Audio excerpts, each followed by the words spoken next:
One low-altitude pass, one hidden launch, one explosion close enough to turn a routine strike run into a survival test. Near Chabahr, an F/A-18 Super Hornet was already deep in the kind of mission where everything happens fast. Low altitude, high speed, very little room for error. This was not a show of force from a distance. This was direct pressure. A naval strike fighter coming in low, close enough to hit, close enough to be seen, and close enough to invite a shot from anyone waiting below. Then it happened. From the ground, an Iranian MANPADS team took the chance. A shoulder-fired missile came off the rail and raced toward the aircraft. In a moment like that, there is no dramatic pause, no time to step back and think. Just movement, timing, and raw compression. The missile closed the distance. The detonation came frighteningly near. For an instant, it looked like the entire encounter was about to end in fire. That is what makes this moment so important. Because this was not a random threat appearing out of nowhere. This was a direct challenge to US air power. Iran saw a low-flying strike fighter operating inside a vulnerable envelope and took the shot. Tactically, the logic was simple. The F-18 was in the middle of a mission profile that gives a ground team its best possible opportunity. One hidden launcher, one brief window, one attempt to turn a world-class aircraft into a headline. And yet the Super Hornet did not fall. The jet stayed in the fight. It held together. It kept flying. In the span of just a few seconds, what should have become a kill instead became a question. A bigger question. If the missile came that close, what actually stopped it from finishing the job? Because once the shock of the near hit passes, the real tension begins. Why was such an advanced aircraft exposed to that kind of danger in the first place? For all its speed, power, and technology, a fighter jet flying low becomes something very different. It becomes visible, it becomes trackable, and for a few dangerous seconds, it becomes reachable. That is the tactical reality behind what happened near Chabahr. The F/A-18 Super Hornet is one of the most capable carrier-based strike fighters in the world. It can carry a heavy weapons load, move fast, react hard, and survive in contested airspace better than most aircraft ever built. But none of that changes a basic battlefield truth. Altitude is protection. And when a jet gives up altitude, even for the right mission reason, it also gives up part of that protection. That is what makes low-altitude strafing so dangerous. To hit targets effectively at that level, the aircraft has to come down into a tighter envelope. The pilot is moving fast, but the engagement geometry changes completely. On the ground, a hidden missile team does not need a massive radar network or a long-range battery. It does not need to dominate the sky. It only needs one clean opportunity, one line of sight, one brief moment where the aircraft is low enough, close enough, and exposed enough for a shoulder-fired missile to matter. And that is exactly what makes MANPADS so dangerous. They are not impressive because they control a whole battle space. They are dangerous because they do not have to. They are cheap compared to fighter jets. They are mobile. They are easy to conceal. They can sit near ports, roads, coastal terrain, or urban edges and wait for a predictable pattern. And once a strike fighter starts operating low in the same area more than once, the problem gets worse. The threat does not need to find the perfect target. It only needs to wait for the target to come back. So this was not some strange contradiction where an advanced US jet suddenly looked weak. This was the cost of mission profile. The F-18 was not vulnerable because it was outdated.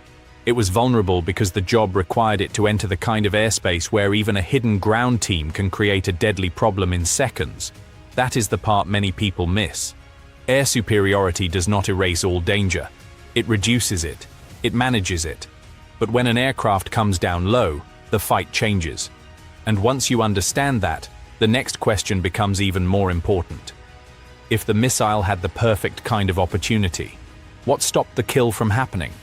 At that distance, survival stops being theoretical. It stops being about doctrine on a briefing slide or capability written on paper. It becomes a matter of seconds, maybe less. Once the missile came off the launcher and closed on the F/A-18, the fight changed instantly. The aircraft was no longer just attacking. It was defending, surviving, adapting in real time. And in a moment like that, there is no room for hesitation. A pilot does not get to pause and study the situation. The body reacts, the training takes over, and every movement has to preserve one thing above all else: control. That is what makes near-miss encounters so violent, even when the aircraft stays airborne. The danger is not only the missile itself, it is the compression of the moment. The pilot has to maintain the jet, interpret the threat, and keep the aircraft from drifting into a worse position. One wrong move at low altitude can be as deadly as the missile. Too much pull, too late a reaction, the wrong escape angle, a loss of energy, a break in control. Any one of those can turn a survivable moment into a fatal one. And yet the Super Hornet stayed under control. That matters. Because this chapter of the story is not about theatrical heroics. It is about disciplined survival. The missile detonated close, but the jet did not break apart. It did not tumble out of the sky. It did not show the kind of immediate collapse Iran would later try to claim. Instead, the aircraft continued its maneuver and made it home. That tells you something critical. In that moment, the pilot did exactly what had to be done. Not dramatically, not symbolically, precisely. This is where air combat becomes brutally unforgiving. The margin is thin, and the pilot lives inside that margin. A second slower, a turn slightly wider, a reaction slightly delayed. That can be the difference between a near miss and a smoking crater. That is why these moments matter so much. They reveal the human side of survivability, not just the machine, but the person inside it, making decisions under pressure that most people will never fully understand. But even that is only part of the answer, because pilot skill alone does not explain why this missile failed to finish the job. The bigger answer was built into the aircraft itself. From the outside, it looks simple. A missile came close and missed. But from inside the logic of modern air combat, moments like that are almost never simple, because what saves an aircraft is not always visible. Sometimes the most important part of the fight is the part the camera cannot show, not the explosion, not the turn, not the speed, the hidden layer, the defensive architecture built into the jet long before that missile was ever fired. That is where the Super Hornet changes the equation. The F/A-18 is not dangerous only because it can strike targets. It is dangerous because it is built to survive inside hostile space. And in a situation like this, survivability is not one tool. It is a chain. Detection, warning, reaction, countermeasure release, electronic disruption, pilot response. All of it compressed into a few seconds, all of it working together. That is why systems like the AN/ALQ-215 Integrated Defensive Electronic Countermeasures, or IDECM, matter so much. On paper, that may sound technical. In combat, it means the jet is not simply waiting to be hit. It is actively trying to break the missile's kill chain. Add the AN/AL-47 countermeasure system, and now the aircraft has another layer, the ability to release defensive countermeasures like flares and decoys at the exact moment they are needed, and that changes everything. Because now, the missile is not just chasing a jet. It may be chasing confusion. It may be seeing a false heat source. It may be dealing with jamming. It may be pulled off by timing, signature distortion, or a combination of defensive actions happening almost at once. The point is not that the aircraft becomes untouchable. The point is that the attacker no longer gets a clean shot just because the missile was launched well. That is the real strength of the Super Hornet. It is not invincible, but it is built to make a successful hit far harder than it looks from the ground. So when that missile detonated near the aircraft and the jet still stayed alive, this was likely not luck in the ordinary sense. It was design, training, systems, a layered defense doing exactly what it was meant to do under maximum pressure. And that creates a new problem for Iran's version of the story. Because if the jet survived, why try so hard to sell the encounter as a victory? The missile battle ended in seconds. The information battle started immediately. That is how modern conflict works. A weapon is fired, an explosion fills the frame, and before the smoke is even gone, another contest begins. The contest over meaning. Who won? What was hit? What survived? What the world is supposed to believe. And in this case, that second battle mattered almost as much as the first. Iran claimed the F-18 was destroyed. That claim matters, not because the evidence strongly supports it, but because it tells you what the encounter represented. If a low-flying US strike fighter can be presented as damaged, downed, or defeated, then the event becomes bigger than a near miss. It becomes a message, a way to project resistance, a way to tell domestic and regional audiences that American aircraft are not operating without cost. In war, even an unsuccessful shot can be turned into symbolic success if the narrative is shaped quickly enough. But visual evidence points in a different direction. What appears on screen is not a jet falling out of the sky. It is a near detonation, a violent moment, and then continued control. That difference is everything. Because once the aircraft survives and returns, the story changes completely. The launch still happened. The threat was still real. The danger was not exaggerated. But the result was not the one Iran needed it to be. The kill did not materialize. The challenge was made, and the Super Hornet remained in the air. That gap between claim and outcome is where propaganda lives. And this is not unique to one side or one war. Battlefield footage is always vulnerable to interpretation, cropping, timing, and selective framing. A few seconds of video can be turned into triumph, humiliation, confusion, or denial, depending on who is speaking over it.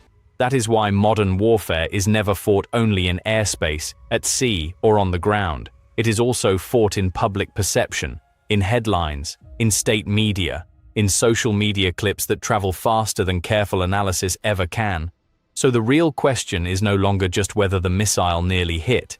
It is this: what does it mean when one side needs a near miss to look like a kill? Because once the smoke clears, the incident starts pointing to something larger than a single failed shot. It starts pointing to the next phase of the fight. This was not just one missile and one jet. It was a warning about where the battlefield is moving, how the threat is adapting, and why even a failed shot can still reveal something serious about the next phase of the conflict. Because once you strip away the propaganda and the immediate drama, the real meaning of this encounter is not just that an F-18 survived. It is that the fight is becoming more compressed, more hidden, and more dangerous in the exact places that matter most. And that starts with geography. This happened near Chabahr, in a region tied directly to the wider strategic pressure around the Strait of Hormuz. That is not just another patch of coastline. It is one of the most critical energy corridors on Earth. Shipping, oil flow, naval access, regional signaling, all of it converges in this zone. So when a US strike fighter is challenged there, the incident cannot be read as a simple isolated event. It sits inside a much bigger map, a map where tactical encounters can create strategic consequences very quickly. That is why Iran's approach matters. Iran does not need to match US air power jet for jet. It cannot. What it can do is make the airspace more dangerous at specific moments, in specific corridors, using dispersed teams, concealed launchers, and guerrilla-style pressure. That kind of threat does not dominate the sky. It contaminates it. It forces pilots, planners, and commanders to think harder about every low-altitude pass, every repeated route, every strike profile that brings aircraft into a narrow engagement window. And that is the deeper meaning of the near miss. The F-18 survived, yes, and that survival does prove something important about American aircraft design, pilot training, and layered defensive systems. But the incident also proves something else. The danger is real. One hidden launcher created a serious moment. So what happens when there are more launch points? Better timing? Denser coastal threat zones? More teams waiting in places where speed and altitude no longer guarantee safety? That is why Iran's big mistake was larger than failing to down one jet. The mistake was exposing the limits of this tactic against a system built to absorb shock, break kill chains, and stay in the fight. The shot was taken. The opportunity was real. And still, the Super Hornet flew through it. That sends its own message. It tells every observer that challenge does not automatically mean success, that a near-perfect ambush is still not enough if the target is designed to survive the ambush, but none of that should lead to complacency. Because the final lesson here is not that the threat is weak, it is that the margin is thin. The F-18 survived this time. The mission continued. The aircraft came back. But the larger confrontation is becoming more dangerous, not less. And in a battle space like this, the next missile may come from a better angle, at a better time, with far less room to recover.